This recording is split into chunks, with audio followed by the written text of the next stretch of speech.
Have you been diagnosed with depression and struggle with sadness? Maybe you're scared of being criticized. Loss of interest, aches and pain. Always thinking something terrible. Ask your doctor about Effects or Exile. Ask your doctor about Cymbalta. Talk to your doctor about Zoloft. So talk to your healthcare professional. Get with your doctor today. Your doctor. Tell your doctor. Contact your doctor immediately. Talk with your doctor.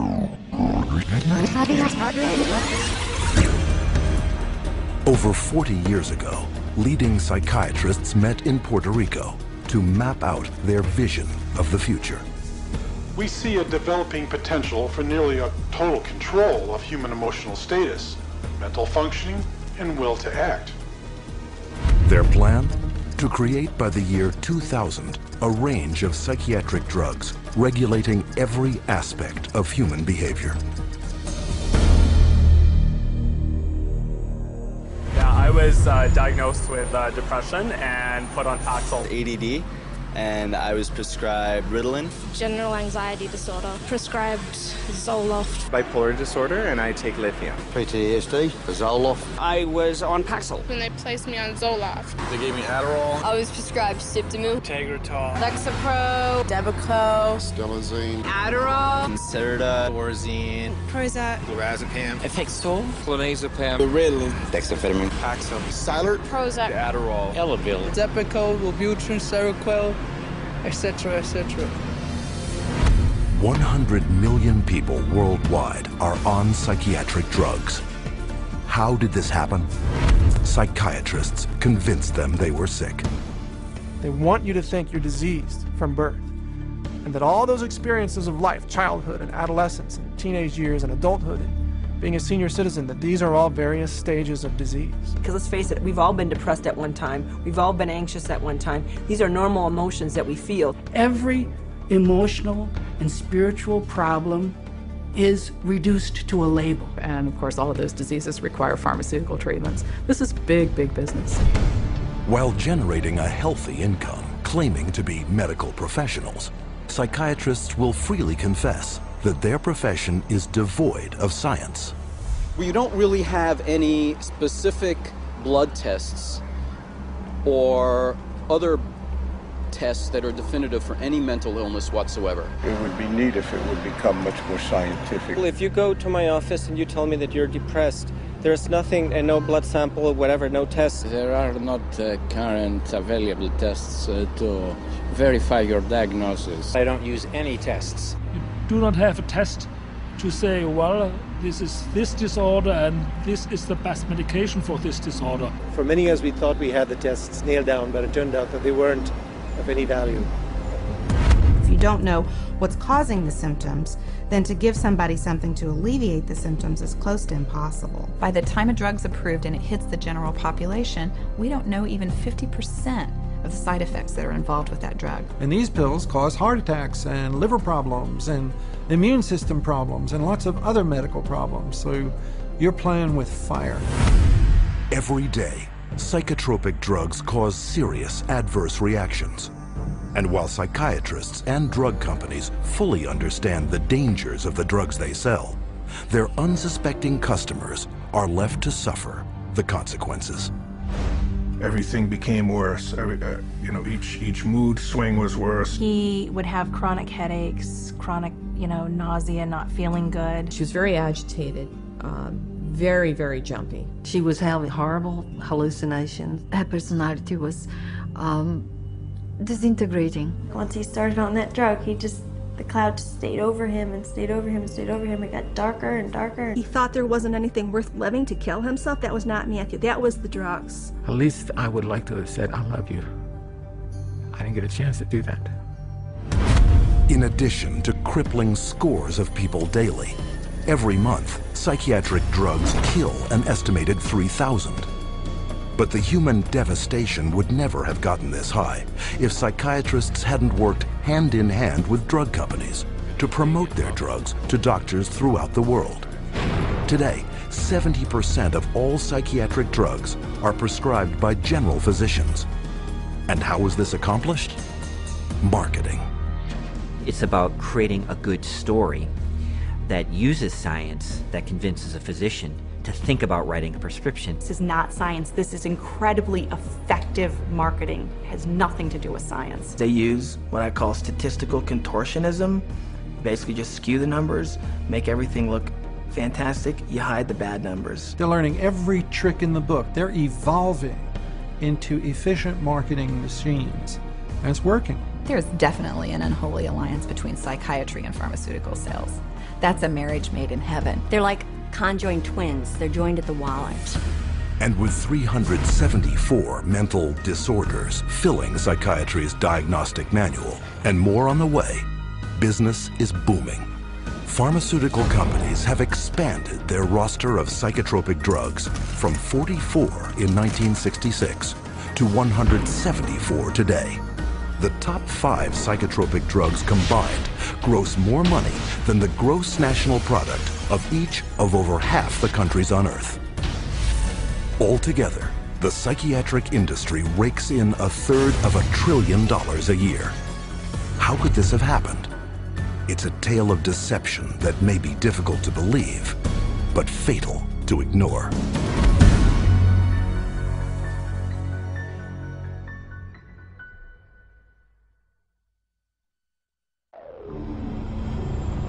We took him to a psychiatrist, and within a matter of minutes, yeah, she's ADHD, and here's your drug. Went on the Medicaid, and 5 minutes later, he was on Zyprexa. He saw the psychiatrist and prescribed the medicine for 20 minutes.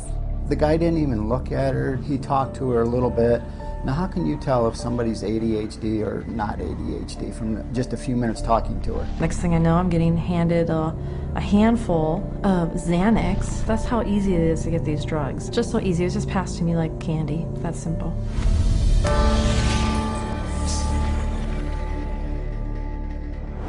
If a person were to walk in off the street, sit down with a psychiatrist, the chances of him being prescribed a drug before he were to leave the office, I would have to put it at 100%. Psychiatrists prescribe drugs. They might have different ways of diagnosing, they might have different ways of interacting with a patient, but it's rare to find a psychiatrist that uses no drugs. The psychiatrists today are, in quotes, admitting they can't cure these mental illnesses, and they're therefore going to manage your illness by using a drug. 50 years ago, a person who was going through a divorce would have relied on family, friends, clergy, and even the family doctor to a certain extent for conversation to work through the issue. They certainly wouldn't have been medicated. That was before the era of psychotropic drugs. Psychiatrists, occupying the lowest rung of the medical profession, worked almost exclusively in mental institutions. With no cures, there was little chance they would ever be respected by the public and their peers as real doctors. Psychiatrists had for years been on the fringe of medicine. Typically, the standard doctor internist would have very low regard for psychiatrists because it was understood not to be a very clear science or art. Psychiatrists wanted to be viewed as physicians, as doctors. And in order to be viewed as physicians and doctors, the people they dealt with had to be viewed as patients.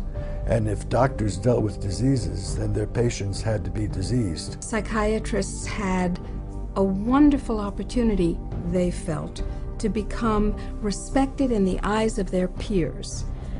They raced to create a whole diagnostic book called the DSM, the Diagnostic and Statistical Manual, which was created by consensus. A group of psychologists and psychiatrists get together, and if they have made common observations, they have a vote and they now classify a new disease.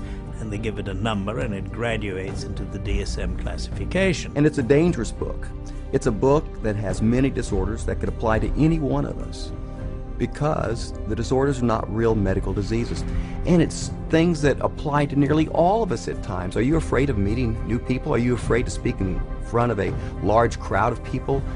Does it make you nervous to go and to talk to your boss about a complaint? You can invent a mental disorder based on a checklist of symptoms, and that is exactly how the Diagnostic and Statistical Manual, the billing Bible for psychiatry, works. Since the DSM's first edition in 1952, the number of diagnoses has steadily grown.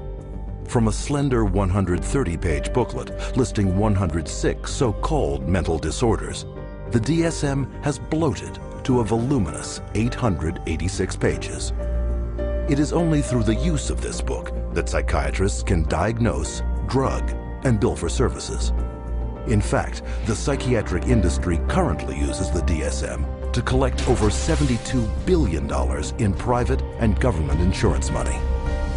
The DSM is used to diagnose and then give a label, and the label is used for billing purposes. That's how they get paid. You have to have a term in the Diagnostic and Statistical Manual in order to then call it a disease and treat it as a disease and write a prescription for it. And so because they can vote it in, they can create, and then the drug industry can just take over and market their drugs for those new disorders. And those drugs were welcomed by psychiatry leaders because it made us real doctors. Of course, first the public had to believe that there was something wrong with them, and that that thing wrong was biochemical, and that that could then be treated by a drug which was supposed to cure all. And so it was relatively easy, I think, to say, well, look, let's start looking at mental illness as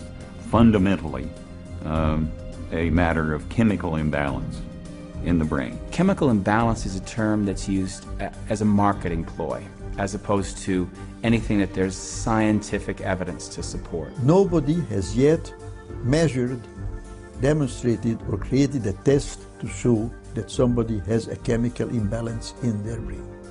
Period. How do you market a drug that restores the chemical balance or corrects a chemical imbalance? How can you do that in good conscience if you don't even know what one is? The whole myth of the chemical imbalance was created to sell drugs.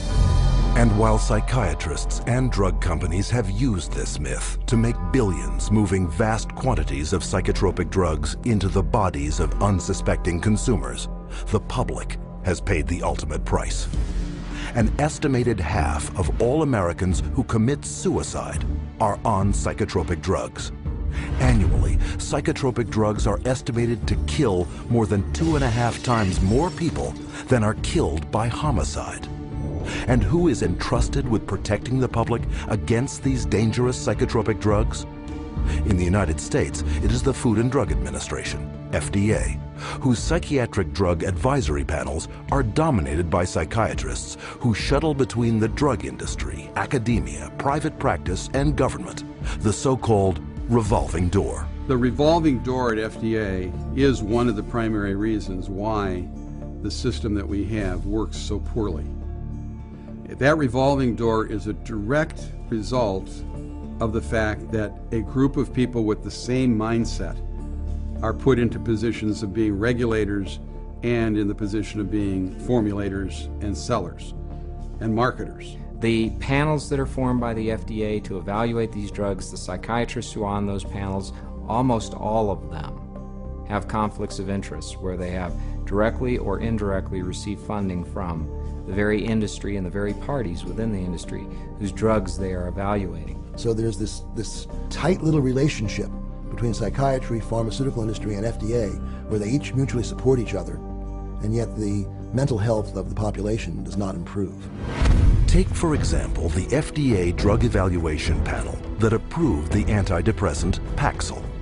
Every psychiatrist on that panel has financial ties to the pharmaceutical industry. And these conflicts of interest have been rampant enough to prompt congressional investigation. When I check these advisory committees who make recommendations to the FDA, and they're always approved after the advisory committee, I found that there were conflicts of interest. I found that many of the people on the advisory committees had never filed a proper report on stocks and bonds that they owned that might be viewed as a conflict of interest, and they're by law supposed to do that. And this network of financial conflict of interest between psychiatry, the drug industry, and the FDA became even more entrenched in 1992, after passage of the Prescription Drug User Fee Act, also known as PDUFA. Through this bill, the FDA would be paid a fee of $100,000 per drug to ensure that psychotropic medications would be rushed through the approval process and into the hands of prescribers faster than ever. Congress told the FDA, your job is no longer to make sure drugs are squeaky clean safe before they get out on the market. Your job now is to hurry up and get new drugs on the market faster. It acted to set the priorities of the FDA so that if there was a fee paid for a particular drug approval, it could be put on the fast track and rushed to market with less than the usual scrutiny that the FDA would give it. And this fast track has traded safety for sales. Since the passage of PDUFA, time spent on drug evaluation plunged from almost 2 years in 1992 to only 6 months 4 years later. Meanwhile, the number of new drugs released to the public doubled. Though fast tracking is disastrous for public safety, it reaps huge profits for psychiatry and the drug industry. Because the sooner a drug is approved, the sooner it makes money. And the money is big. Every day, the average psychotropic drug grosses over $7.7 million. One drug, Zyprexa, rakes in almost $12 million daily. And even though FDA now charges over $1 million per new drug application, the pharmaceutical fast track shows no signs of slowing. If you look at the relationship between the FDA, the pharmaceutical industry, and the psychiatrists, there's some kind of game that they're playing there. And what is the game? Well, you could say it's money, definitely money. And when you follow the money, you realize that there is no money in health. There's big money in disease. That's why all you hear about is managing disease or treating disease. You don't really talk about curing disease. And so psychiatrists have become mainstream doctors in America, and that is because of the pharmaceutical industry. They can thank the pharmaceutical industry because they become mainstream and because they have a lot more money than they used to. And the drug industry can thank them because now they have thousands of soldiers in their army distributing these drugs to everybody. From the smallest infant to the oldest senior citizen, no one is immune from any of the hundreds of fictitious disorders invented by psychiatrists that fuel a multi-billion-dollar psychotropic drug industry. And every day, psychiatrists are casting their nets ever wider. And all it takes? Another psychiatric label.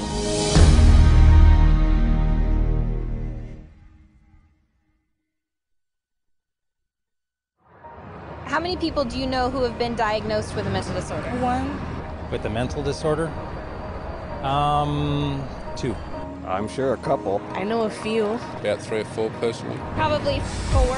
Half a dozen? I'll say about 9. At least a dozen. I'll bet I could count 15. 20 that I personally know. My oldest son is diagnosed. My mother was diagnosed. Kid from my childhood. My friend and ex-boyfriend. Just my grandfather and cousins. A friend of mine, friends. A sister, my neighbors. 2 friends. A girlfriend. A niece. 1 friend. My mother. All my friends, everybody I know.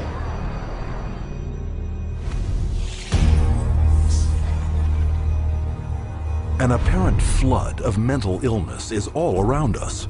Where is this coming from? Psychiatrists, whose diagnostic and statistical manual can label anyone walking the earth today as mentally ill. Psychiatrists, I believe, they look at every human being and they divide humans into 2 classes, clients and potential clients. We see this no more prevalent in any field than in the field of the mental disorders, where one disease after another is invented and then popularized and the public is made to worry about it. It's a disease mongering. It's the selling of sickness. You know, sometimes it's a drug in search of a market, and it's giving public awareness to minor conditions with the ultimate goal is to sell more medications. It's not caring for people. When you run out of symptoms, you don't have any more clientele to market to. So you have to invent disease. And with psychiatric medications, you can invent diseases all day long. Look at human variation. Everyday things like shyness, sadness, or even situational depressions, like grieving, postpartum depression, they all become studied, and prescriptions start to get written for these drugs. Before these drugs were introduced in the market, people who had these conditions would not have been given any drug at all. And so it is the branding of a disease, and it is the branding of a drug for the treatment of a disease that did not exist before the industry made the disease. Case in point, shyness, a common life situation, voted by psychiatrists into their diagnostic and statistical manual under the name social anxiety disorder. You know, people are nervous. Well, they come up with, say, social anxiety disorder. SAD, they'll call it SAD. And the connotation is that everybody ought to be happy, and that here's a drug that can make you happy. So that a common occurrence, which is every now and again everybody's sad, we ought to be treating with a drug. Well, then they'll get this PR firm to drum up business for this. They'll put out all these studies that find, you know, there's so many people afflicted with this SAD, you know, and they'll start putting it in magazines, they'll start putting it on TV, they'll start a patient advocacy group that say, you know, that we're all affected by this, and then they'll come out with Paxil works for this. So they go to the FDA and they said, well, we ran this study and this works for this new invented disorder.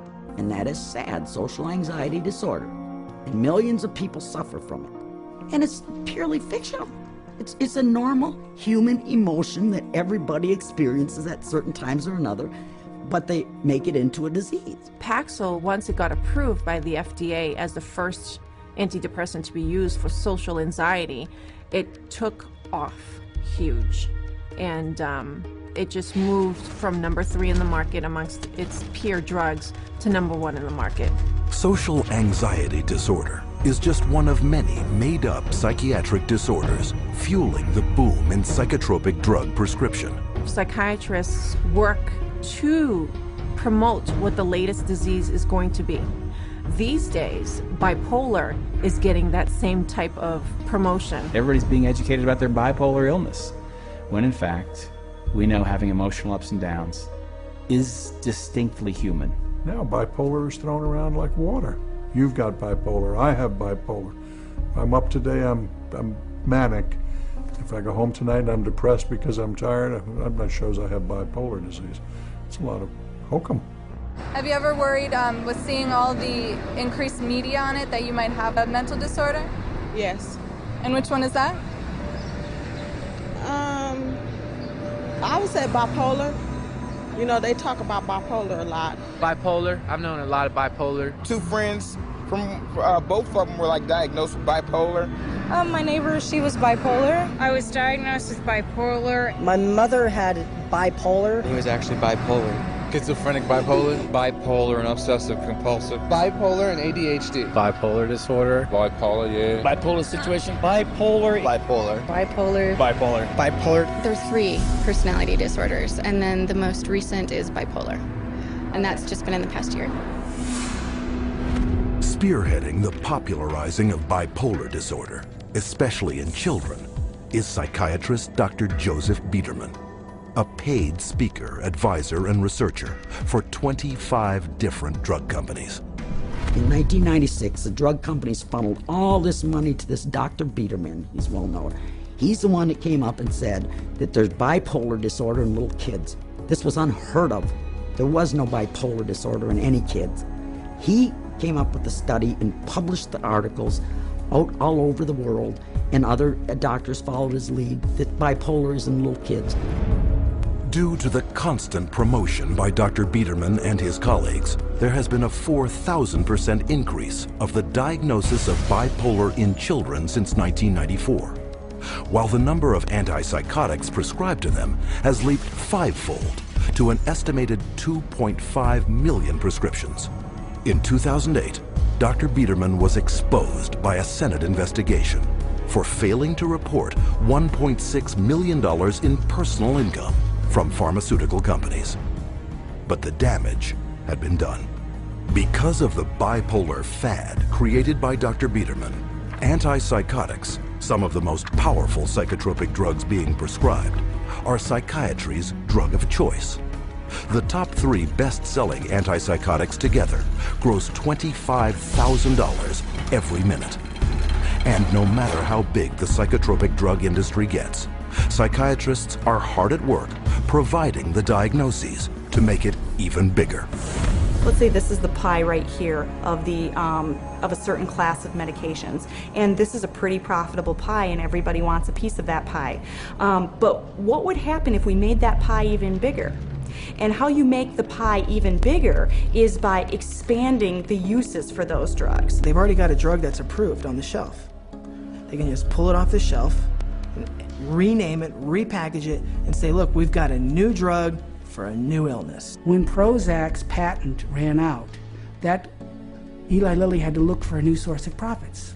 So all they did was change the name of the drug from Prozac to Serafem, changed the color of the pill from green to pink, and marketed it for PMDD, which is newly introduced into this book. What it tells us is that if you can come up with a label, a diagnostic label for a drug, then you can sell it like hotcakes.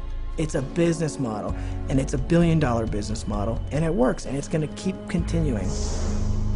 Today, anyone may unknowingly be taking a psychiatric drug, renamed, repackaged, and prescribed for non-psychiatric purposes. Zyban, prescribed as a cure for smoking, is actually the antidepressant Wellbutrin. Cymbalta, a psychiatric drug for depression and anxiety, is now being marketed as Yentriv for urinary incontinence. Psychiatric researchers are testing psychotropic drugs on such wildly varying conditions as obesity, alcoholism, gambling, hot flashes, herpes, nausea, itching, shivering, and excessive hair pulling. It is a pill for every ill, and practically no one is being told how dangerous psychiatric drugs are. As a chemist, I'm making these drugs. They're proving deadly in our labs, and they're proving deadly in other labs. Dangerous, ineffective, causing the exact same thing they're supposed to treat. How are they selling them? For anyone who's given a label of a psychotic illness, drugs seem to be the automatic choice of treatment as night follows day. That's all psychiatry does. It's dominated by psychopharmacologists who do nothing but manage symptoms by dispensing pills. That's it. And they don't work. But the fact that they don't work works to the advantage of the drug companies and the psychiatrists, which means that you're not cured, which means that you're a patient for life, you're a customer, you're a client for life. And the worse your health gets, the more drugs you need. It's a great deal for them. We should all be up in arms about the way we're being treated by psychiatry today.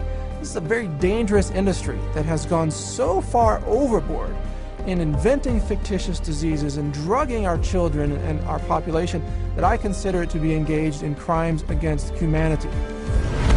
With over $80 billion a year in psychiatric drug money at stake, it is impossible to escape the saturation of psychiatric disease-mongering in today's society.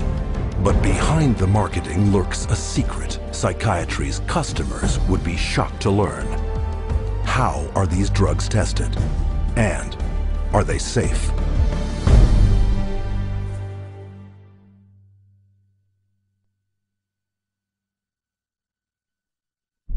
No one knows precisely how these psychiatric medications act. We don't know if I give you a medication if it is going to work or not. There's not a great deal of scientific support for using them. I myself, I try to pick a drug whose side effects might be useful. You have to choose what is the best option. We don't have sure methods. There are no rules. Everything it's an art, really. Often it's trial and error. It's kind of a trial and error. It's trial and error. Some degree of trial and error, I guess. A blind man's bluff or something like that. You never know if it's the right drug. It's a much more complex subject. There's always going to be huge surprises, and that's what makes it so difficult. The best psychiatrists in the world will mess up all the time.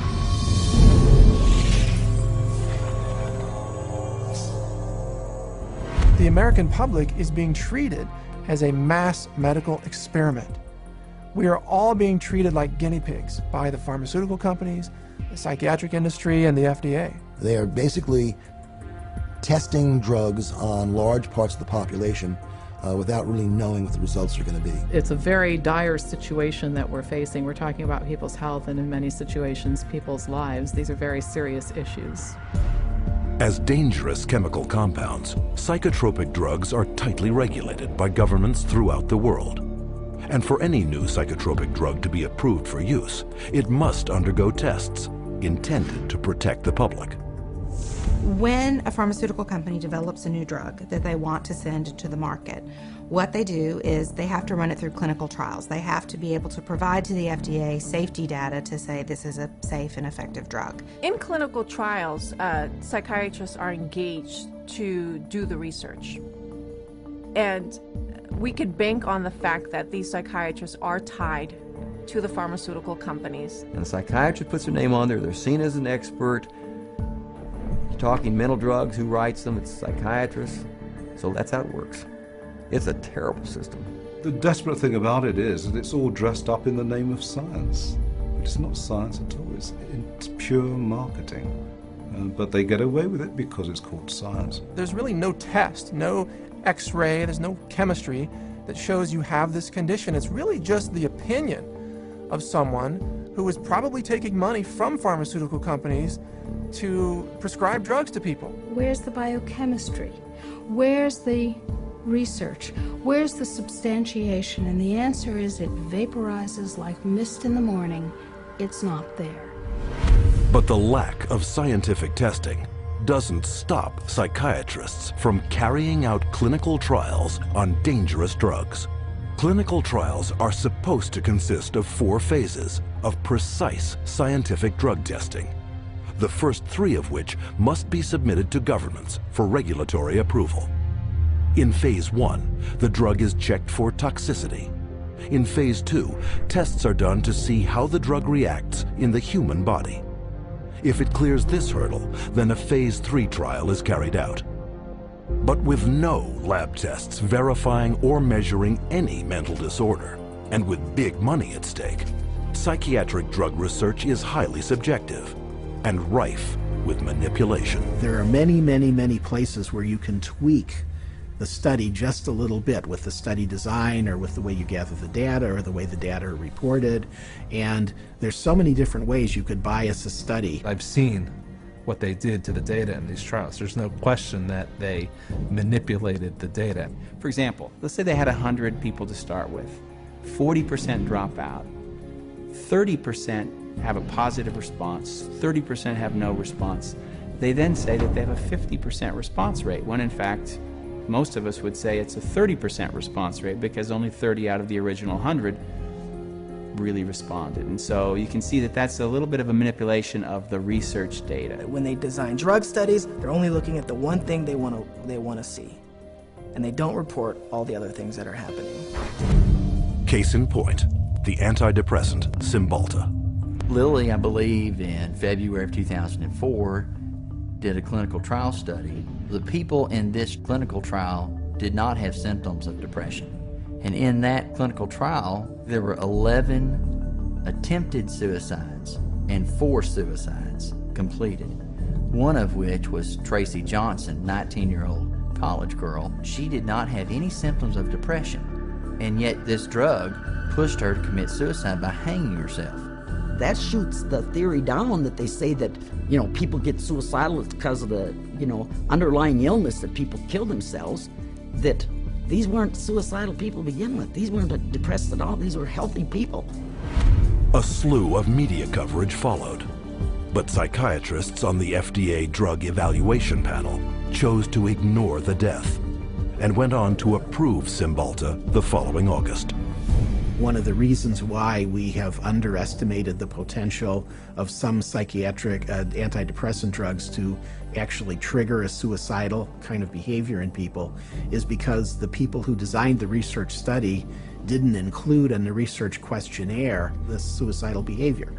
And then you can report that we had 0 incidents of this type of behavior among our subjects. And then the response is trumpeted as if there's something magical about it, when in fact what's happened is a whole statistical tap dance routine that violates good science. However, on the basis of that kind of phony trial, the drug can be marketed. Keep in mind that when a drug is tested in the clinical trials, it's only a very short period of time. The final phase of testing can be anywhere from 5 to 6 weeks. The longest of those studies was 8 weeks.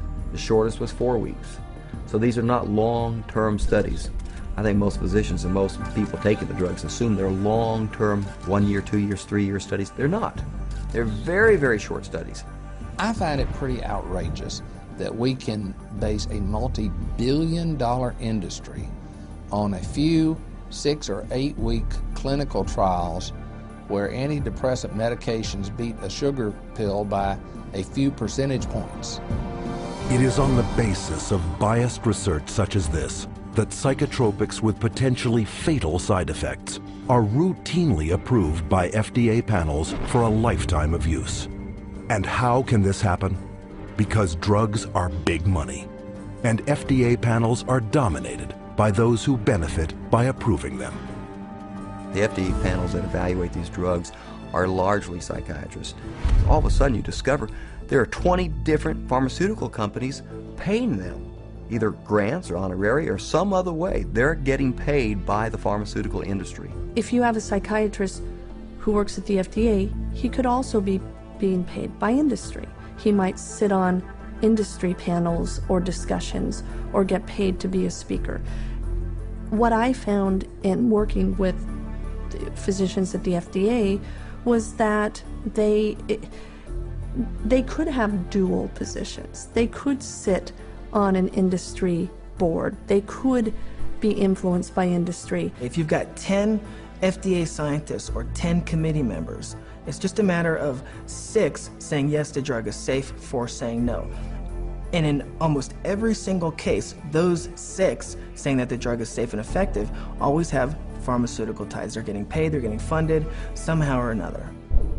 Have you been diagnosed with depression and struggle with sadness, trouble sleeping, anxiety, or low energy? Ask your doctor about Effexor XR. With Phase 3 approval a foregone conclusion, the marketing blitz begins. But while psychiatrists have already begun promoting and prescribing these drugs throughout the world, there's one more phase yet to be carried out. Phase 4.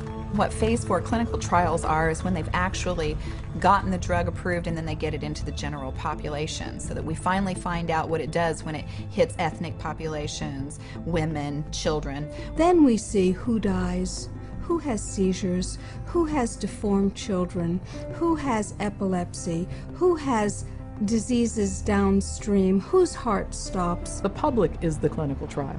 That's where we find out the problems with these drugs. This is an experimental stage, and it's so much so that one consumer protection group has advised patients that they refuse a prescription for any drug that hasn't already been on the market for 7 years. So if you're taking a drug that's only been out for a year or 2 or 3, you are a guinea pig. And the experimentation doesn't end here. Additional psychiatric drug trials take advantage of the invented disorders in psychiatry's Diagnostic and Statistical Manual to rake in even more profits by targeting the most innocent of all.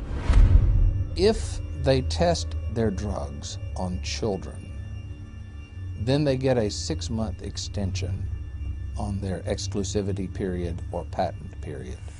This psychiatric drug research center in Texas uses advertisements to lure in child volunteers.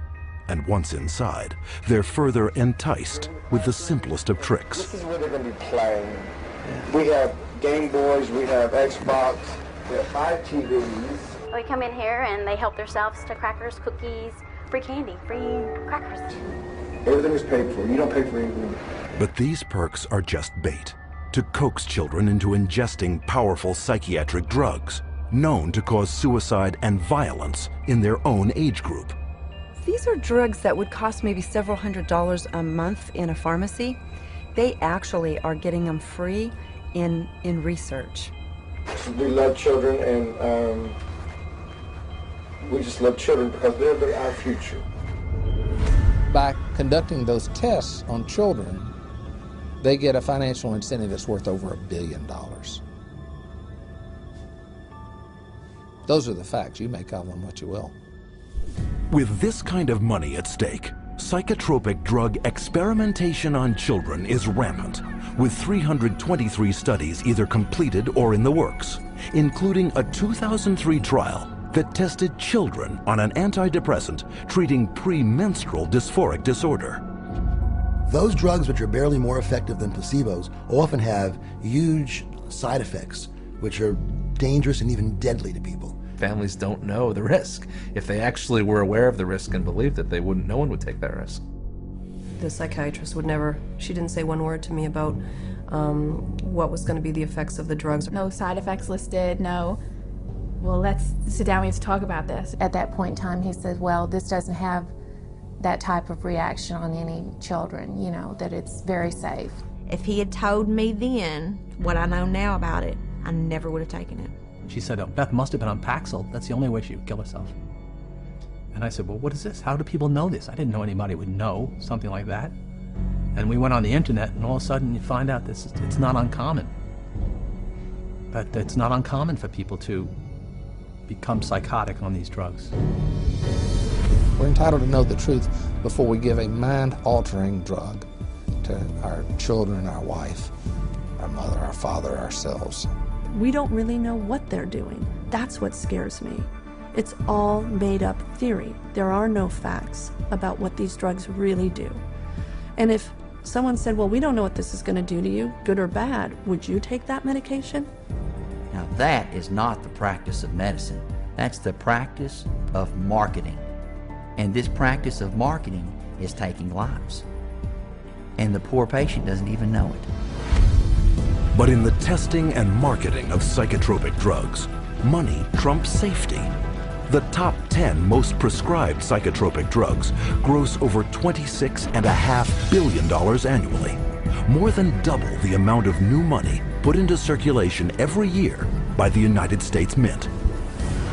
But to make this kind of money, psychiatrists first have to convince the most crucial market segment of all, those with the power of prescription.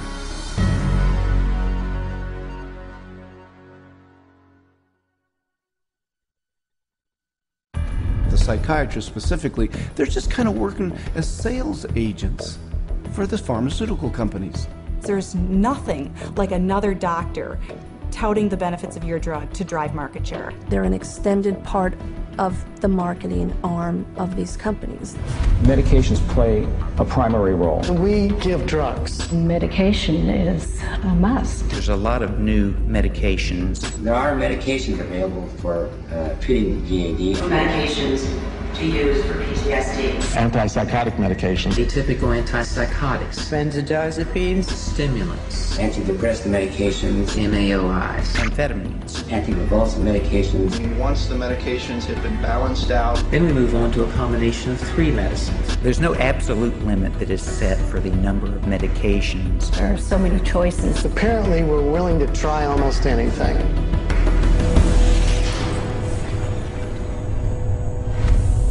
Psychiatric drugs can't be sold without a prescription, so pharmaceutical companies hire psychiatrists to promote psychiatric drugs to their fellow prescribers. The money trail starts at the world's most prestigious medical schools, in the offices of highly influential university-based or academic psychiatrists. With their seal of approval, pharmaceutical companies make billions on psychotropic drugs. There are a lot of academic psychiatrists especially who have ties to 10 or 15 or 20 different pharmaceutical companies, and so they're making a very large amount of money. Whether they're professors or whether they work at big, medical institutions, those drug companies will make sure that they've got them on the payroll somehow. They'll have this person feed this information to their other peers, but it's all being motivated through monies being funded by pharmaceutical companies. About 40% of the early stage marketing dollars for pharmaceutical companies go straight to these thought leaders, psychiatrists. These financial arrangements with so-called key opinion leaders are very lucrative. A top academic psychiatrist can personally rake in over $500,000 per year from pharmaceutical companies. These people are still considered the stars of their medical centers because they bring in all this great money from the pharmaceutical companies, and that helps keep the coffers of the medical center full. Universities receive a lot of money from the pharmaceutical industry. Drug companies are building buildings right next to the medical school. They're funding research right and left. The University of Michigan Depression Center received, I think it was $750,000 from Eli Lilly, and all they do down there is crank out this biological view of psychiatry and mental illness and depression. With academic psychiatrists collecting millions in drug money for their universities, it is no surprise that school curricula focus on psychotropic drugs. Training programs in psychiatry, the majority of them now are drugs first. You know, you're really a psychopharmacologist in a way when you come out of a psych residency training program. Even when I went to medical school, psychiatrists did talk to patients. Now all they do is write a prescription and send them away. A psychiatrist is trained for one purpose, to administer psychiatric drugs. Academic psychiatrists don't just indoctrinate future prescribers. They also heavily promote these drugs to their peers. First, by creating clinical trial studies, passed off as unbiased research that push both an invented psychiatric disorder and the drug to manage it. These studies are planted in professional journals to be read by their colleagues and quoted in the media. But what readers don't know is that an estimated 50% of the time, these psychiatrists never took part in the studies. One of the most unethical practices we're aware of is ghostwriting of journal articles, where somebody at the pharmaceutical company will write the paper and the academic physician will put his name on it and get it published in a major journal when he maybe changed 3 or 4 words in the whole article, and the article was basically written as a marketing tool by the drug company, and yet this academic puts his name on it as if he's the author. He has had no part in the study, and also he probably hasn't even read the study results, but he is prepared to receive $10,000, $20,000 to put his name at the front of the research, which gives it added authority. Ghostwriting is so common that even the psychiatrist running the FDA department evaluating psychiatric drug safety has attached his name to ghostwritten articles. The average physician picks that up and reads it. He believes it. And it's not a mystery that he would believe it. It seems reasonable that it's in black and white, it's in a good journal, it's in the New England Journal of Medicine, it must be true. These journals are often sent free to psychiatrists and doctors under the guise of legitimate medical research.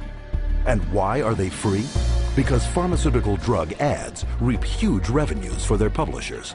So if you go through a medical journal, you'll see page after page of advertising for bipolar disorder and treatment of using medications, or advertisings for depression and treatment of using medications, schizophrenia. So it's really everywhere. I remember just a couple of years ago, the first time I opened the journal from the American Psychological Association called the APA Monitor, and there was a multi-page ad, high gloss, very expensive, for Concerta, which is time-release Ritalin. I resigned from the American Psychological Association. I wasn't going to be part of this whatsoever. It's very hard when your major source of income is advertising and advertising placement to write an article that's negative about a particular drug and expect that company to continue to buy ads in your medical journal. So that's a major issue. But psychiatric key opinion leaders aren't satisfied with filling medical journals with ghostwritten articles. They also spread the gospel of psychotropic drugs at conferences in continuing medical education, or CME. Physicians and nurse practitioners and physician's assistants are mandated to take a certain amount of continuing education credits every year. Well, 70% of all continuing medical education is now funded by the pharmaceutical industry. That seminar is going to be taught by a professional who is employed by the pharmaceutical company.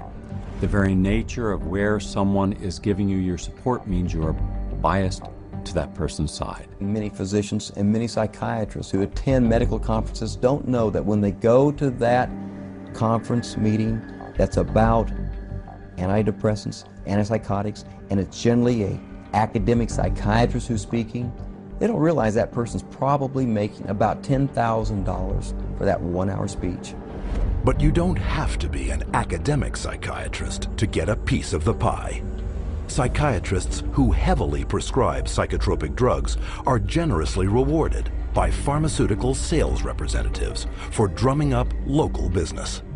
Psychiatrists, especially high prescribers, are targeted and gifted extensively by the industry. Now that gifting is where you need to get specific. That was not unusual during our marketing conversations to say, well, what's our top drug writer?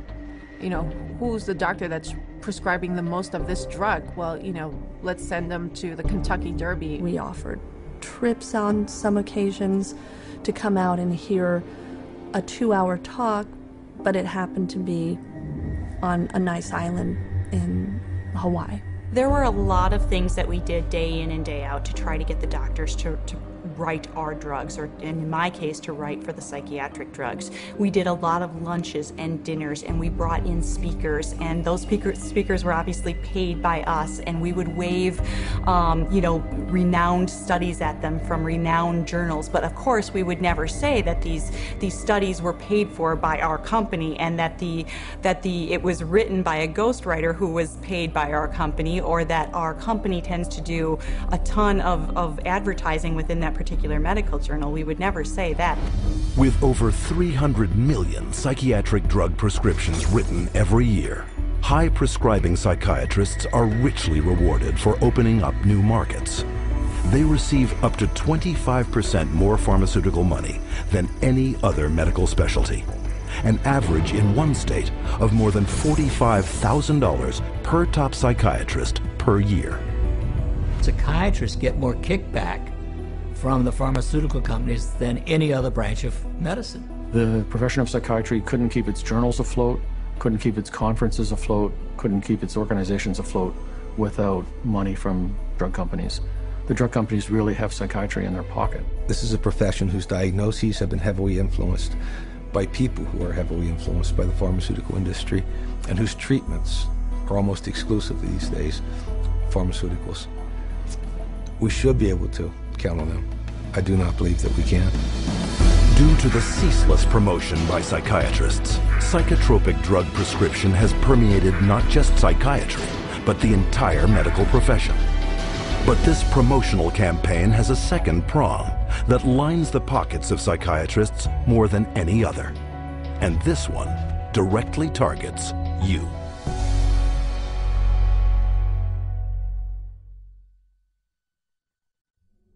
Abilify helps control symptoms of bipolar mania. Ask your doctor about Effexor XR. Paxil, the most prescribed medication of its kind. Prozac Weekly is here. Zoloft, a prescription. Serafen, PMDD. And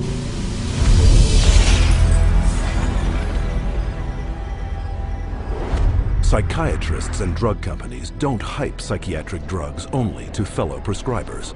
They also pitch them straight to the end user, you, counting on you to walk into their offices and demand a prescription. The direct-to-consumer advertising is instilling the notion in every human being that something is mentally wrong, something needs correction. That drives people to see a psychiatrist to help to mitigate this by dispensing the medication, by dispensing a drug that they have had pushed on them on countless television ads, countless magazine ads, and countless print ads that say, hey, there's something wrong with you, go get help for it.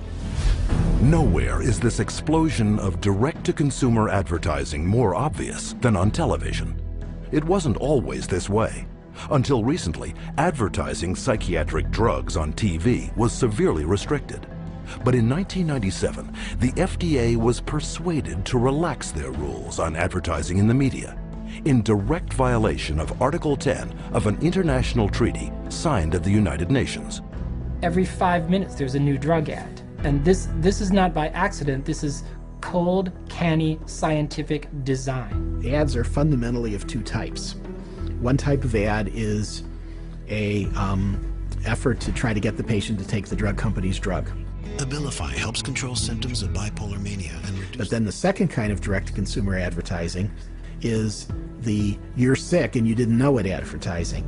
You could be suffering from generalized anxiety disorder. Because they want to create sales, so what they're going to do is tell people, do you have these symptoms? Do you have this disease? Do you have this particular condition? But they hit it so hard on television that people say, ask your doctor, ask your doctor. Every commercial is a referral to the doctor. See, they're working for each other. Ask your doctor about Cymbalta. Depression hurts. Cymbalta can help. I can go to my doctor and say, here are my symptoms, and walk out with the prescription I want. I can ask for a drug by name, and most of the time I'll be given drugs. So basically I'm my own doctor. The industry defends what it's doing by saying this is some kind of public health education campaign. And I'm sorry, I think if you go to an advertising agency, you're advertising. From the start, advertising psychiatric drugs on television has been phenomenally successful. In just the first 3 years, sales of psychiatric drugs skyrocketed by 250%. With grosses now hitting record levels, the drug industry is spending $2.9 billion a year in TV advertising alone. And once this drives people into the offices of psychiatrists, they can be hooked using another marketing ploy: free samples. The industry is willing to give out millions of dollars worth of free samples because it generates billions of dollars in sales. You want a prescription and you want Prozac written forever as a maintenance therapy. So you establish that with some free Prozac up front. Here, take this sample, it doesn't cost you anything, and then if you like it or if it seems to work, then we'll make a prescription, but you're going to have to pay for that prescription. The sample is free. So it's really a marketing technique. They got a cash cow. Zero refill means you've got to go back to the doctor for another consultation, for another subscription, and it just goes forever. This is business. This is money. Some direct-to-consumer marketing is camouflaged as public information. Psychiatrists regularly appear in the media, warning the public of the latest mental illness epidemics and hawking their latest breakthroughs. They write articles planted in newspapers and magazines that further their mental health awareness campaigns. Even patient advocacy groups claiming to offer unbiased information on psychiatric drugs are, upon closer inspection, pharmaceutically funded front groups managed by psychiatrists. They were started specifically by the industry themselves, and the public isn't informed of that. You know, it's basically a great big lie to the public that they think they're going to a charitable organization that has their best interest at heart. Case in point, children and adults with attention deficit disorder, or CHAD, the biggest and most well-funded front group for the makers of stimulant drugs. Stephen Plog is a former CHAD executive. When I became the CHAD coordinator for Las Vegas, they gave me a manual, and in it it said, we want to provide unbiased information to help and support people who have ADD. For the next 30 days, we put 22 parents and their kids on a program with lab tests to find out what their causes were, eliminated their causes, they got prescription-free, medication-free, side-effect-free, and they got better with their self-esteem, and they became actually happier, healthier, and more successful.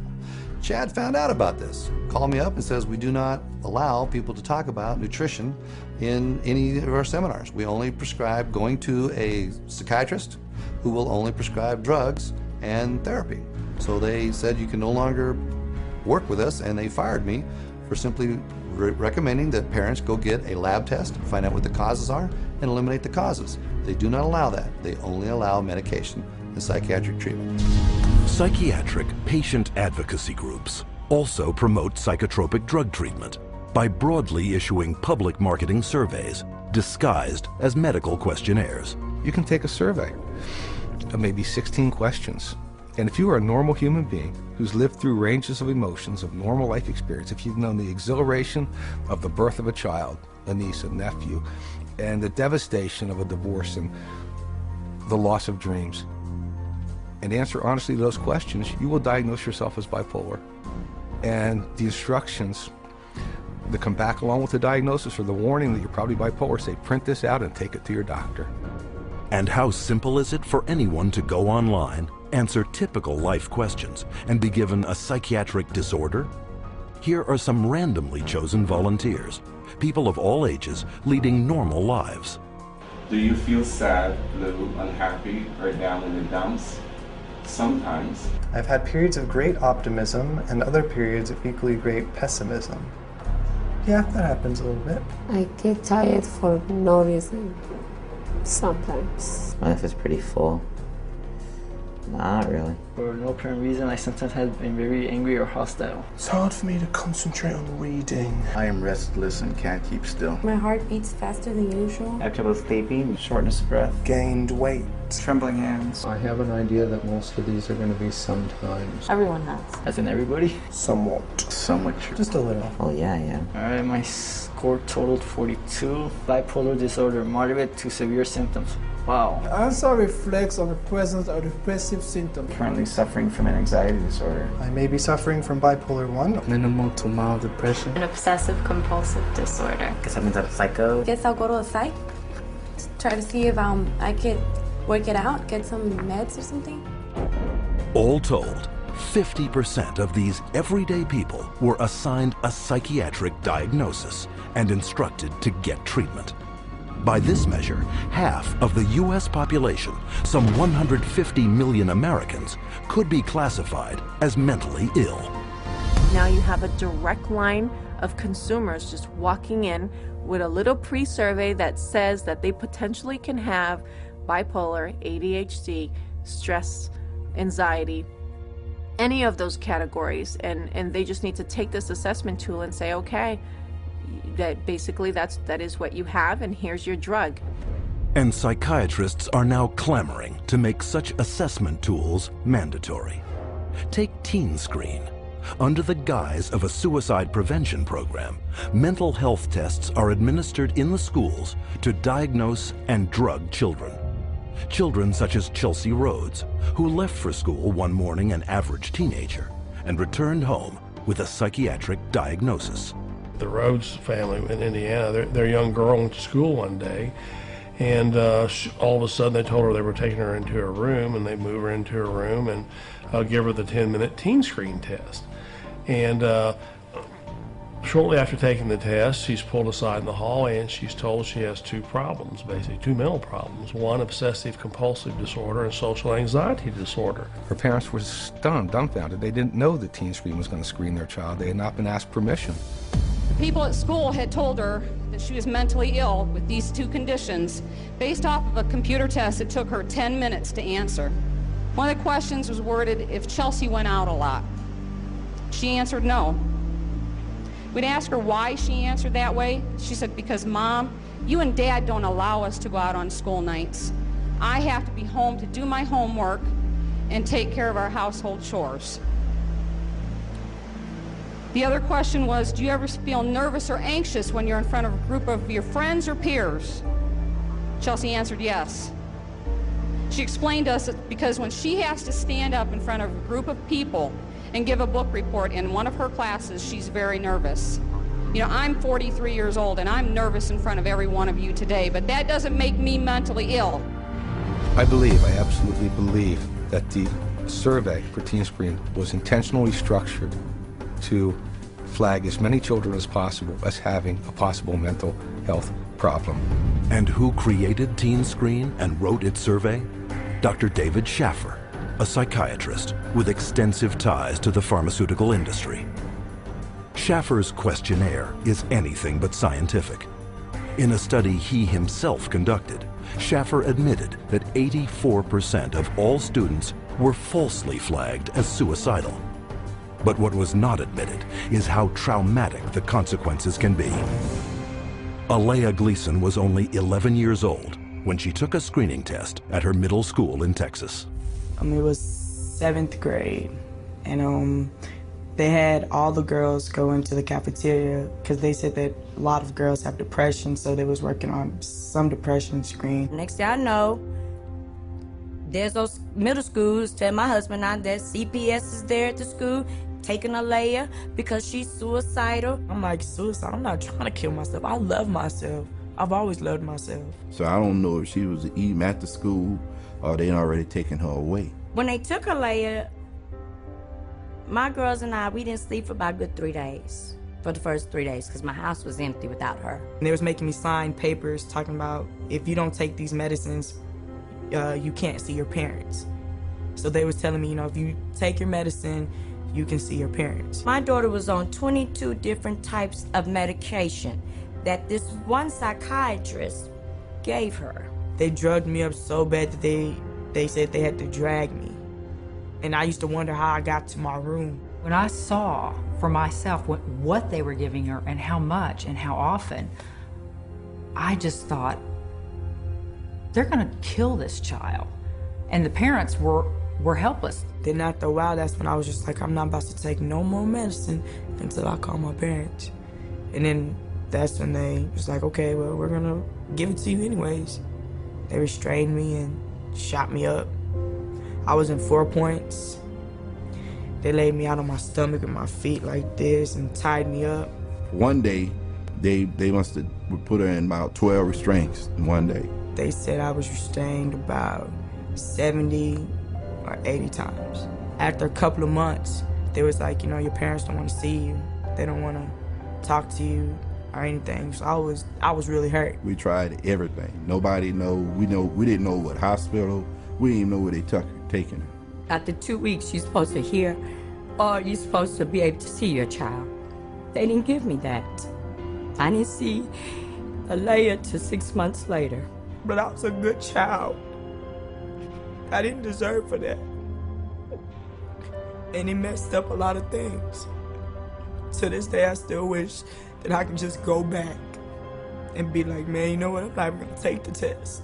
I would always tell every parent I see, and they would ask me, don't do the team screening, because it will mess up your family. Psychiatric screening programs such as these are fast on the rise. Teen Screen alone is currently screening hundreds of thousands of school children in over 500 American schools in 43 states. Has nothing to do with helping kids, has nothing to do with mental health, has nothing to do with medicine. It has everything to do with the pushing of drugs. So it presents itself as being a wonderful, altruistic program, whereas in fact, I believe its cold-blooded and cold-hearted intent is to recruit more children into the very subjective diagnoses of mental illness and to treat those kids with medication. But the psychiatric drug push doesn't end in the classroom. Legislation has been put in place to screen all citizens for mental illness, including geriatric patients, war veterans, and pregnant mothers, all to be paid for by you. Psychiatrists benefit from both ends, from the pharmaceutical end for being paid to write the prescription, and then from the patient for being there to receive the prescription. It's an industry that cannot allow the human condition to go unmedicated, and I think this is where the problem begins. If everybody considers themselves to be sick in some way or more than one way, and that the only control, the only hope for their happiness is to be on pills for the rest of their lives, that's the goal. The pharmaceuticals and the psychiatric community are in a cleanup, and that's what it's all about. It has nothing to do with helping our kids or, their mental health. It's all about money. Today, drug companies spend over $5.3 billion a year marketing prescription drugs, almost 9 times more than a decade earlier. The result? Worldwide sales of psychotropic drugs have soared to $80 billion. And all while psychiatrists willfully ignore the vast human tragedy they are creating.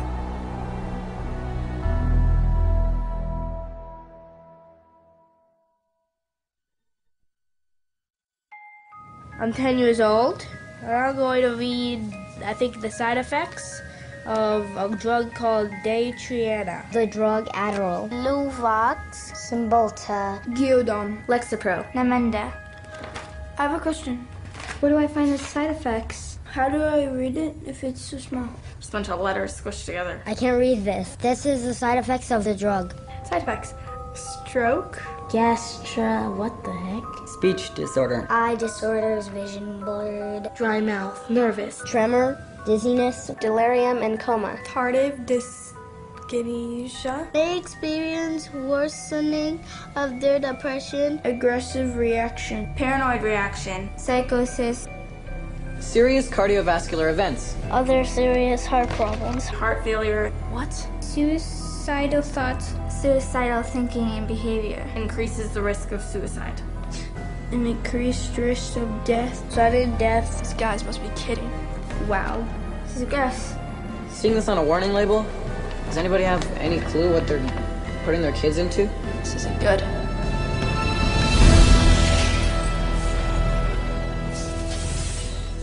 No drug has side effects. They're all effects. Side effect is just a way that doctors explain away the effects that they don't like or you won't like, but they're effects. These are the effects of these drugs. They're not just what might happen to you, they're what happen more often than not. We name them side effects because they're something that, they're an unintended consequence. The antidepressant drugs not only don't make you happy, they have all kinds of negative effects on the system as a whole. These drugs are absorbed and distributed throughout your entire body, so they have side effects through all of your tissues and organs, including your liver and your kidneys and your nervous system. They destroy the brain, the neural net. They literally kill brain cells and cause all kinds of brain disorders. That's why we have they're not side effects, they're direct effects. But while psychiatrists continually downplay the multitude of severe health risks to the public, candidly, they had no problem admitting them to our cameras. I think I tell them the main side effects. I don't tell them every side effect because there's so many possible side effects. I would say the majority of patients experience some side effects. People get side effects to every medication you try. They all have side effects. All kinds of side effects. Lots of side effects. Physical feelings of sickness. Headaches, insomnia. They can't sleep. They can't eat. Drowsiness. Sedation is very frequent. Restlessness. Appetite stimulation. Neurologic side effects. Tremor or muscle spasms. Stiffness. Weight gain. Obesity. Weight gain and stuff like that. Decreased performance of sexual functioning. Sexual side effects can happen. Sexual dysfunction, etc. I've never had anybody die or anything, but I've had people faint and stuff, and it's really sort of unpredictable. You name it, and it can be a side effect. And why can't psychiatrists predict what adverse reactions you will get? Because not one of them knows how their drugs work. At least with street drugs, people know that they're dangerous, that they should be off of them. With pharmaceuticals, people are told they're safe to take every day. But far from being safe, psychotropic drugs are increasingly being exposed as chemical toxins with the power to kill. Some of the side effects that have become of concern lately are suicide, increased risk of suicide, increased risk of homicide. These aren't people that were horribly depressed when they were given a drug. These are people who are given a drug for social anxiety or difficulty sleeping or mild depression and then become suicidal. And so when they become suicidal and they kill themselves, what the doctor does is go back and say, oh, well, it's because they were depressed. The label itself, the disorder, is what is blamed for the side effects. When in reality, it's the drug that is causing the side effect. It is the drug that is the problem. Drugs such as the antidepressant prescribed to Woody Witzak, who took it not for any mental complaint, but to help him sleep.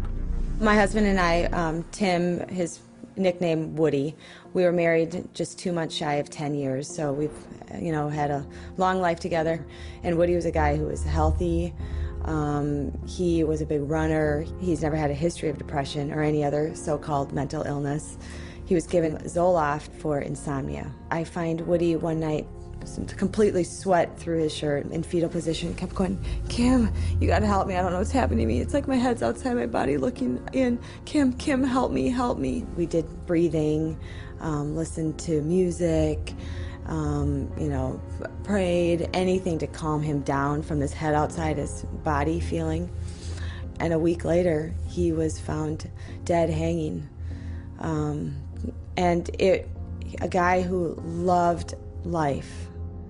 Psychiatrists claim their drugs save lives, but according to their own studies, psychotropic drugs double the risk of suicide, with one increasing the risk by a factor of almost 7.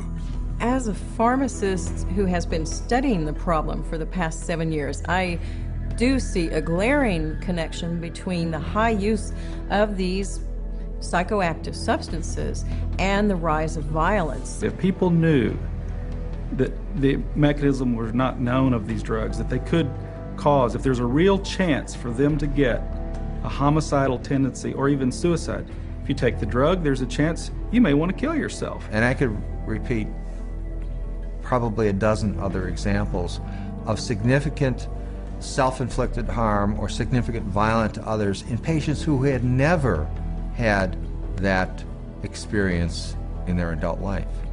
Patients such as Wyoming grandfather Donald Schell. Donald Schell was a man in his 60s, a gentleman, a family man, a funny man.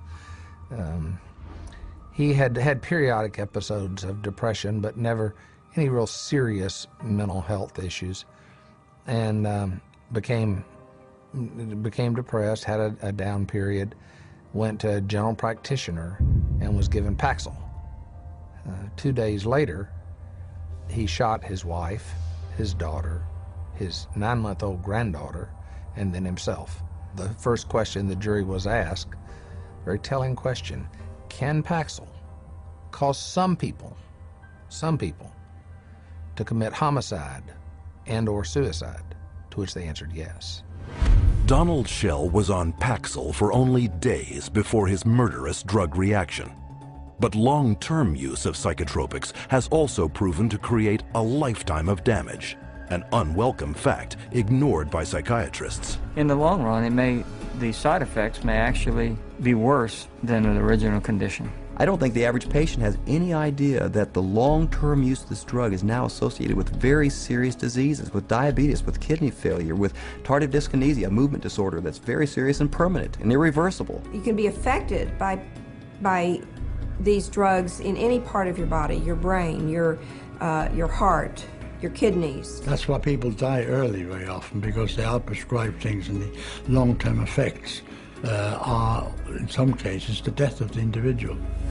And more damage is created by polypharmacy, where psychiatrists make a fat living prescribing multiple psychiatric drugs, one to offset the effects of another. If you have drugs that create side effects, that gives you a ready market for more drugs to cure the side effects. It seems to me that it's a self-propagating system. And what ends up happening is that each one of those new drugs that's added into the scenario brings on another symptom for which there's another drug, for which there's another symptom, for which there's another drug. And it just snowballs into a vicious circle of one drug causing the need for another drug. Sometimes people come and they're on such a cocktail of so many different drugs for so many different things. It's rare now that I see a senior citizen that is on less than 5 or 6 drugs at one time. Some 12, 15. One will lead to the next, and they're all toxic. This is how the game is played. And as psychiatrists spread their lucrative game of psychotropic drugging further and further into society, children have become the latest and most tragic of casualties. Rebecca Riley, 2.5 years old, they diagnosed her with bipolar disorder and ADHD. They had her on an antipsychotic, they had her on a heart drug, they say, for ADHD, and they had her on an anti-seizure. And then one other one for side effects. 4 drugs at 2.5 years old. She can't even zip up her own pants. She's like a little rag doll. The school nurse, 2 teachers, the principal, the social worker, all said they never seen any behavior in this little 4-year-old girl that would warrant these kind of medications. And all specifically called this doctor and said, please take her off these. She died at a little over 4 years old. This little girl that didn't have a chance, and the psychiatrist just let her. Instead of standing trial and facing prison time, Rebecca Riley's psychiatrist, Dr. Keiko Kifuji, hasn't even lost her license. One might well ask how psychiatrists get away with it. The answer lies in a legal concept known as standard of care. The standard of care is based on what do other doctors do? What would a reasonable physician do in this situation? And the reality is that what most physicians do is prescribe medications. As long as they've done their paperwork properly and documented that this child had the symptoms that led them to this conclusion, they appear to be completely protected from any kind of a lawsuit as a result. The standard of care is what allows doctors to seriously injure or even kill a patient with total impunity. So the standard of care now has been implemented to where you can get away with, if you're a medical doctor, psychiatrist, you can get away with murder. And the death count keeps rising. Psychotropic drugs now kill an estimated 42,000 people every year. The cost to society is very real and very devastating. But the medicine they're practicing isn't real. It's a hoax. Profit always comes before patient safety, and they take a very short-sighted view. It's all about how can we make money today, not what price are we going to pay tomorrow. The trail of destruction that a psychiatrist leaves in his path is of no concern to that guy. It's all that money. And the money is big. Psychiatry is today over a $300 billion industry without a single cure. And as more and more breakthroughs are promised by psychiatrists, their running total of sick, injured, and dead victims continues to escalate. Unprotected, it is the public, you, who must fend for themselves.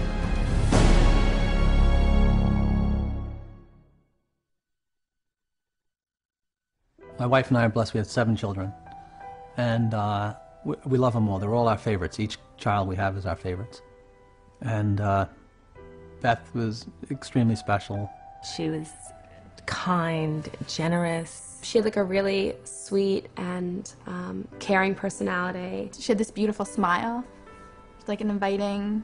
She could make friends with basically any stranger on the street and get a smile or a laugh out of them. Beth was having a hard time sleeping for maybe 4, 5, or 6 weeks. And so we said, Beth, you should go to the doctor and get something to help you sleep. He said, okay, well, I'll try to give you something to lessen your anxiety, and it should help you sleep. Within 5 minutes, a 5-minute visit, he prescribed her Paxil. When I first saw Beth right after she went on the Paxil, she was different. Like, I felt like she was drugged. And by the 2nd or 3rd day, she's like, I don't know, I just don't feel right. You know, I feel strange in my skin. But after about 3 or 4 days, I remember that Beth was, at times, very different, like sullen, keeping to herself. My mom and her were having dinner, and she said she didn't have any real emotion. Like, she kind of felt emotionally numb. She was like a different person. Like, she just seemed like she was under the influence of something. She didn't seem like herself. She seemed like she was tripping out. I talked to her on the phone, and she told me she didn't want to be there. And I was like, why don't you want to be there? She's like, I just don't feel like myself. I just feel like crazy. I just don't feel right.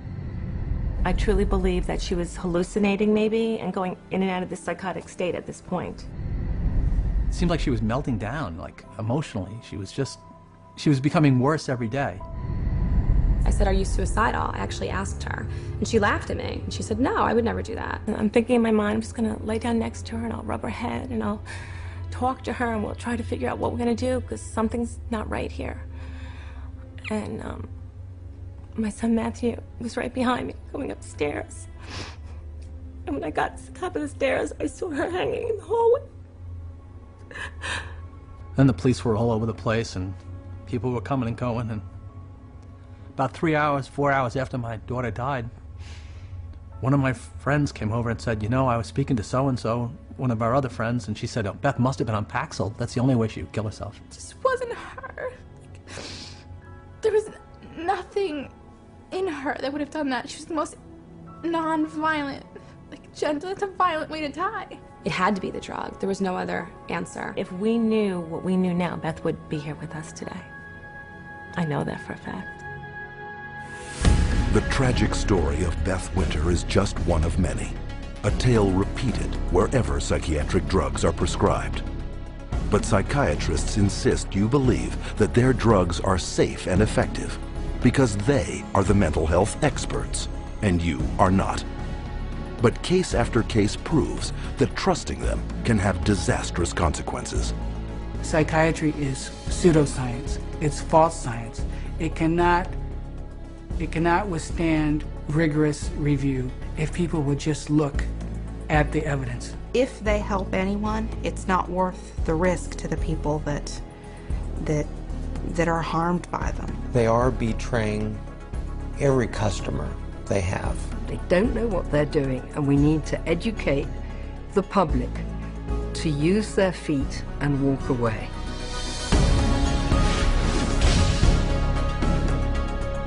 And how can the public become more educated?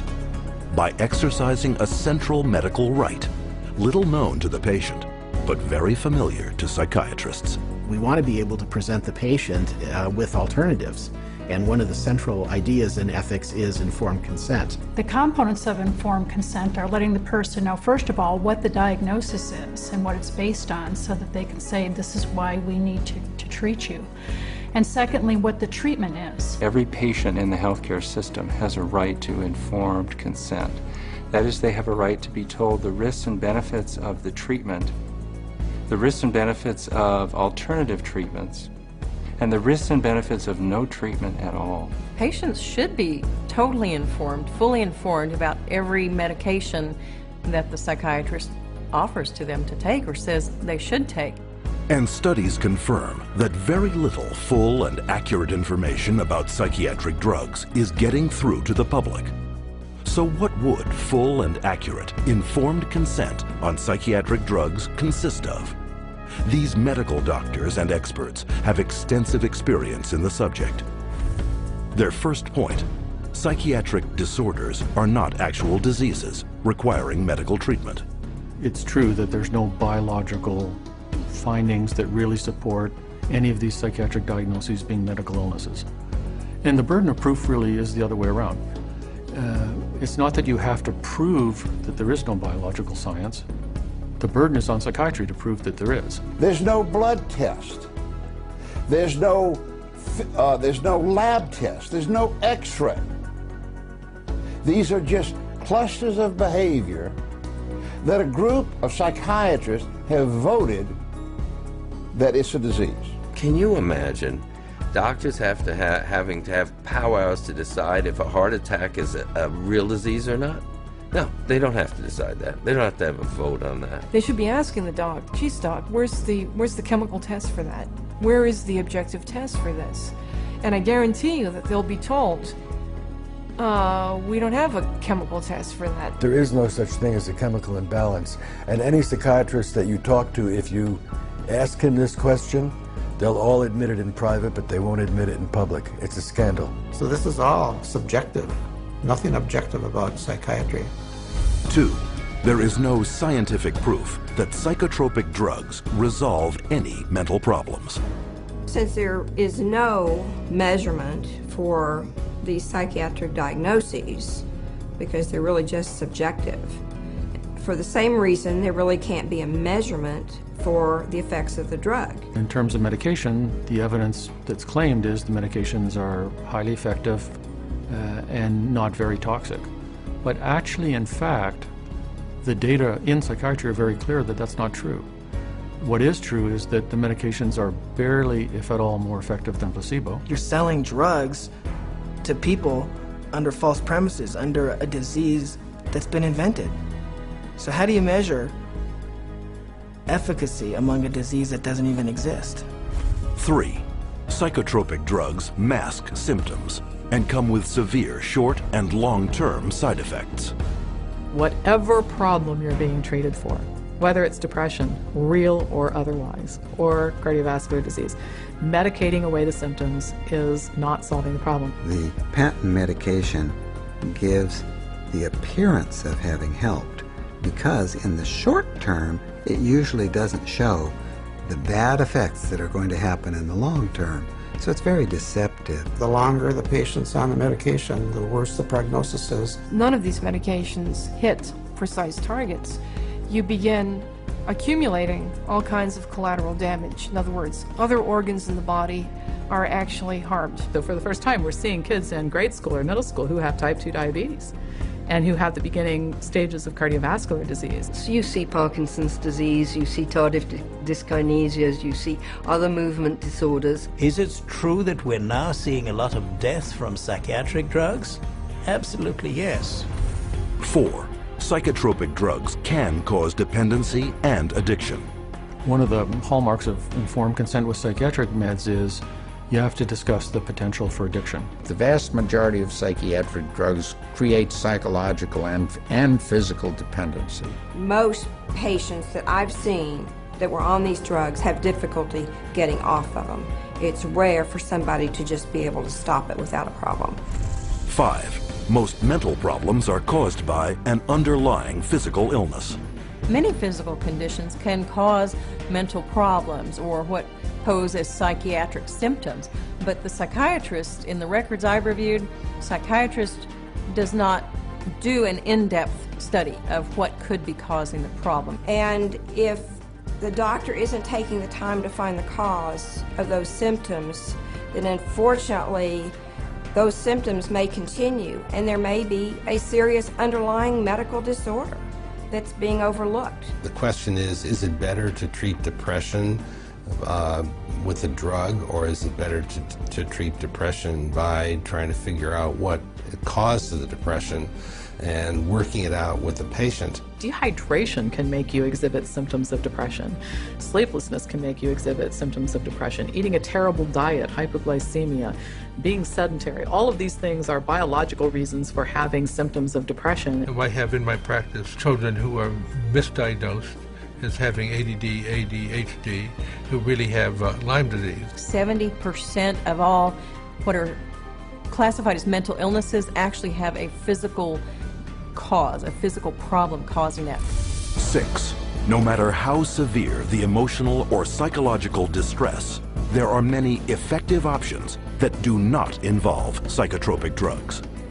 Once you've proven that there is no problem in the body and that there is no malfunction in the brain, then you have to begin to address these other levels of the self. And I think that's what psychiatry has completely stopped doing. There are very few conditions that cannot be treated by other methods than the use of drugs. Any forces that impinge on medicine that make us think that the drug approach is the only approach is undermining good patient care. And because most non-drug options are rarely told to patients, true informed consent is almost never given. When you get into informed consent, it's almost a responsibility of the patient to make an inquiry about the hazards of the drug and not rely on what the psychiatrist or physician tells them. We can't go in and abdicate our responsibility as consumers simply because somebody has an MD after their name or someone is a psychiatrist and we think they know more than we do. The best way to protect yourself is to educate yourself, is to ask questions not only of your doctor, but to do your own research. Don't be ignorant, be informed. Get information from as many places as you can. That's how you'll be an intelligent, skeptical consumer, and that's how you will protect the safety of yourself, your children, and your entire family from this industry of death known as modern psychiatry.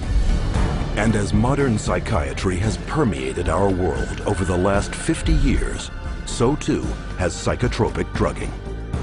But there is a way to expose this medical abuse. By reporting all complaints and adverse psychiatric drug reactions to your National Drug Regulatory Agency. MedWatch is the federal reporting program in the United States. MedWatch is a voluntary reporting system, a passive reporting system where doctors, patients, healthcare providers, pharmacists, anybody really can make a report saying that they think that what they experienced or what their patient experienced was an adverse drug effect. And this is what we call post-marketing surveillance. And this begins to get a look at what the side effects of long-term or chronic use of these drugs really is. The FDA admits that probably only 1% of all the adverse drug effects are actually reported by patients or physicians.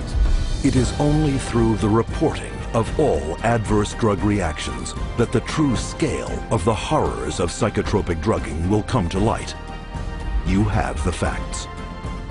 Share this video with your doctor and don't allow yourself, your friends, or your loved ones to become the next statistic of the big business of psychotropic drugging.